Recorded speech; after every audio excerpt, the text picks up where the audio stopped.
किया तो बोल दूं तो क्या थोड़ा मुझे हजम कर लोगे? महिलाएं जरूर मेरे को हजम करें, जरा ध्यान दें और बात नहीं करें। मैं आपके लिए महत्वपूर्ण बात है मेरे पास एक, और मैं शास्त्र के आधार पर थोड़ा आपको समझाने की कोशिश करूंगा, क्योंकि हमारे लोग ज़्यादा शास्त्र पे ध्यान देते हैं। उसी भाषा के अंदर आपको मैं थोड़ा दूसरे सांचे में डालने की कोशिश करूंगा, शायद आपके समझ में आएगा। ये जो प्रथा, जो नुक्ते की प्रथा है, इस प्रथा पे एक चर्चा है कि हम नुक्ता क्यों नहीं करें और नहीं करना चाहिए, इसके बारे में। तो मैं एक शास्त्र की बात करता हूँ। वैसे आपने अर्जुन का नाम सुना होगा और कृष्ण का भी नाम सुना होगा, दुर्योधन का भी नाम सुना होगा। तो अर्जुन और दुर्योधन के बीच में ये युद्ध की प्रक्रिया थी, जो आप जानते हैं, कहीं कहीं देखा सुना होगा। तो वो जो कृष्ण ने क्या सोचा कि मुझे ये युद्ध भाई भाई में होना नहीं चाहिए, इसलिए इस युद्ध को स्थगित किया जाए, न रोका जाए। तो सुबह सुबह कृष्ण सीधे कहाँ गए? दुर्योधन के पास। अब दुर्योधन के पास, महिलाएं जरा आप सुनिए, इधर ध्यान दीजिए, रोज समय नहीं मिलता। तो दुर्योधन के पास में कृष्ण सुबह सुबह गए होंगे, तो चाय नाश्ता, बिना चाय नाश्ते से गए होंगे ना। और जब उनके घर पहुंचे तो दुर्योधन खुश हो गया, अरे केशव आओ आओ। अंदर बिठाया और बोला सुबह सुबह कैसे आना होगा, 1-2 घंटे हो गए, मुझे लग रहा है कि 11 बजे तक 10 बजे तक पहुँच गए, 11 बजे तक पहुँच गए। तो उन्होंने कहा कि केशव, दुर्योधन में जिस उद्देश्य से आया हूँ घर से, वो मैं आपके सामने रखने जा रहा हूँ। तो शायद आपको समझ में आया नहीं आया। बोलिए सर केशव। बोले मैं ये चाहता हूँ कि अर्जुन आपका भाई, आप भी उनके भाई हैं, एक ही परिवार, एक ही कुटुंब है, तो ये युद्ध को स्थगित कर दिया जाए, नहीं इस युद्ध को रोका जाए। तो दुर्योधन ने नीची गर्दन करके बोला, कृष्ण युद्ध तो होगा। क्या बोला? युद्ध तो होगा। अब आप ही बताइए कि कृष्ण जी के सामने कितना खुश होकर वो आदमी गया था। कृष्ण की दुर्योधन को कहूं कि युद्ध ना हो, आपस का मामला है, इसको स्थगित कर दिया जाए, ना जाने कितने लोग मरेंगे। और लेकिन मेरी बात को दुर्योधन ने नहीं मानी, और उनने नहीं मानने के बाद बोलते हैं कि युद्ध तो होगा। तो कृष्ण बोले कि ठीक है, युद्ध अगर होता है तो फिर आप नहीं समझ में आए तो मैं जा रहा हूँ। तो दुर्योधन बोला कि केशव, तुम इतनी दूर से आए हो, 10-11 के करीब बजने वाला, 12 बज गया है, आप खाना खा कर जाइए। देखना, इस पे ध्यान देना, आप मैं यहाँ लेकर आ रहा हूँ, खाना खा कर जाइए, वापस जाने में टाइम ज़्यादा लगे। तो कृष्ण बोले कि नहीं, मैं खाना नहीं खाऊंगा। क्यों? कि आपने जो मेरी बात को नहीं माना, तो आपकी आंखें मेरी तरफ नहीं है, हम नजर नहीं मिला सकते, क्योंकि आपने मेरी बात को स्वीकार नहीं किया, इसलिए हम आपके आंखों में मैं अलग दिख रहा हूँ, और मैं भी आपको गलत देख रहा हूँ कि मेरी बात को आपने नहीं माना। तो खाना भोजन कहाँ किया जाता है? जो खिलाने वाले का मन हो, दिल खुश हो, आंखों से आंखें मिलाकर भोजन कराया जाता है, वहाँ पर भोजन ग्रहण करना चाहिए।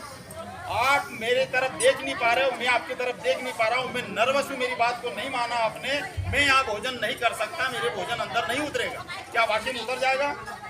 आप लोगों की कोई बात अगर परिवार वाला नहीं मानेगा तो क्या वहाँ चाय नाश्ता करोगे? आप करोगे क्या?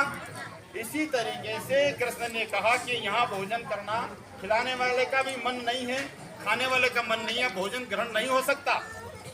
तो मैं उसी आधार पर यहाँ पर बोल रहा हूँ कि जहाँ किसी व्यक्ति की, अब मैं आपको पलटवार कर रहा हूँ, कि जहाँ किसी व्यक्ति की मृत्यु अगर होती है, जो हमारे वर्तमान में इनके पिताजी की मृत्यु अगर हुई, और मृत्यु होने के बाद अगर हम वहाँ गए और जाकर बैठते हैं, और अंदर महिलाएं रो रही हैं, उनके बाल बिखर रहे हैं, वो आंसू टपक रहे हैं, और हमारे आदमी बाहर बैठे बैठे चाय और रोटी का इंतजार कर रहे हैं कि खाना खाकर जाना, वो आटा गूंद रही है, रोटी जा रही है, क्या वो मन है उसका आपको आटा गूंद कर रोटी खिलाने का?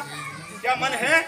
अगर उसका मन नहीं है तो फिर खाने वाले का मन कैसे हो सकता है? वहाँ पर भोजन ग्रहण नहीं करना चाहिए, आपको बैठना और खाना कहीं और खाना चाहिए, ऐसी व्यवस्था निर्माण करना चाहिए। क्या करना चाहिए कि नहीं करना चाहिए? नहीं करना चाहिए। खाना खाना चाहिए? कोई जवाब देगा? नहीं खाना चाहिए। क्या वहाँ खाना ग्रहण कर सकते हैं अपन? है ना? तो ये खाना ग्रहण नहीं कर सकते, इसीलिए वहाँ पर हमें जाना चाहिए, बैठना चाहिए, पर खाना कहीं और खाना चाहिए, वहाँ पे चाय भी नहीं पीना चाहिए। ये अपना उद्देश्य बनाकर आप जाइए और रखना चाहिए। अब एक लाइन आपको और बताऊं कि हमारे ब्राह्मण के बारे में साहब ने कहा तो मेरे को याद आ गया, मैं तो वैसे जरूरत नहीं थी, कि हमारे देश में ग्रंथों के आधार पर बताया गया है कि कृष्ण और सुदामा दोनों भाई थे, यानी दोस्त थे। कृष्ण और सुदामा दोनों दोस्त थे, ऐसा मित्रता बताई गई है, हम उसको मान लेते हैं। तो उस समय सुदामा जी इतने गरीब थे कि वो कृष्ण के पास गए और जाकर कहा, कृष्ण मुझसे मेरे मित्र से मिलूंगा, मेरी गरीबी दूर करेगा। तो कृष्ण के पास गए सुदामा को कृष्ण ने गले लगाया, अपने घर में रखा, और घर में रखने के बाद में क्या किया उनने कि उनको अच्छा वस्त्र दिया, खाना पीना खिलाया, 2-4-8 दिन रखा। फिर उनने कृष्ण जी ने क्या किया कि जो भी वो गांव जाना चाहते थे सुदामा जी, उनको अच्छे वस्त्र के साथ में गाड़ी मोटर वगैरह जो भी बैलगाड़ी चलती थी उस समय उनको सामान भर के दिया कि आप जाइए और आपके गाँव के अंदर विकास करिए, रहिए। तो फिर सुदामा जी बोले कि सर प्रभु कृष्ण, एक और मेरी पहल है। बोले वो क्या? हम घास फूस के घर में रहते हैं, बताया गया ना, घास फूस के घर में रहते हैं, हमारा क्यों ना मकान बनवाया जाए। तो कृष्ण जी ने कहा तथास्तु, तो उसका सुदामा जी का घर बन गया।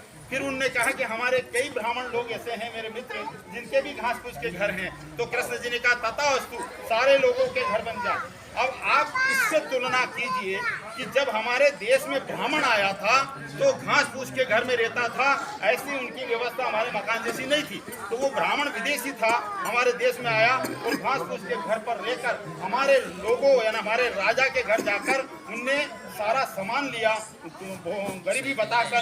तो उस समय बीपीएल राशन कार्ड में था, कौन? ब्राह्मण काय में था?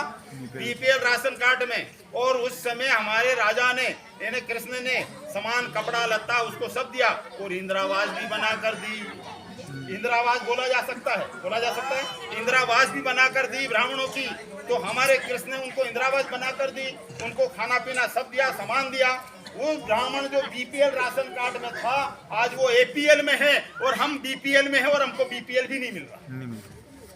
क्या समझ में आया इससे? जहाँ मेरी बात खत्म होती है, अगर आपके समझ में आए तो आगे बढ़िए। जय मूल निवासी, नमो बुद्धाय जी।